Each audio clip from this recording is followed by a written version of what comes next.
Bismillahirrahmanirrahim. After reading all the news and watching what's going on in Ukraine and Russia, one thing I definitely understand that Americans and West, they are not friends to poor nations and Asians and Middle Easterns or Muslims, because they definitely believe that they are superior because they all stood up to Ukraine, but any other nation on the face of the earth.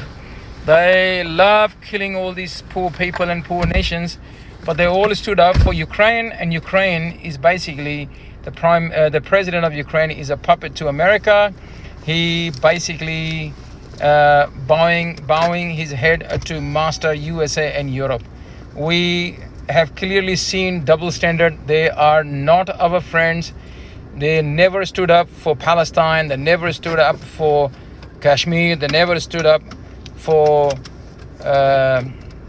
Rohingya Muslim. They never stood up for any country, Yemen, African countries. It shows they are not your friends, that they cannot be trusted at any moment in life.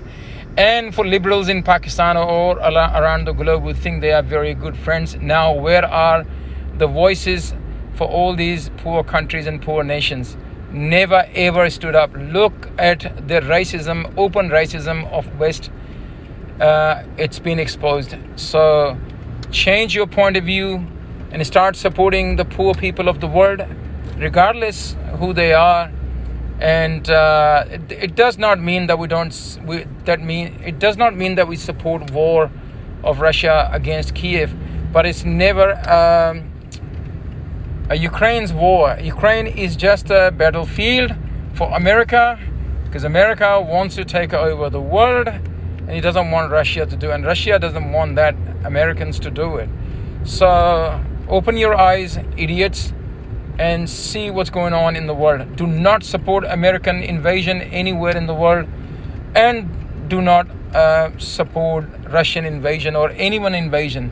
Support China's policy, trade policy. Just work with China and create an environment that helps people getting out of poverty. That's China's policy. Do a business, not the war, like Americans wants to do it. That's the only way. They tried with India, Pakistan, China, Taiwan, Afghanistan. They failed. So they open up a new battlefield, Ukraine, and drag Russia. And their plan is to bring China in it. And China is smart. Russia had to do this. Unfortunately, I reckon we should support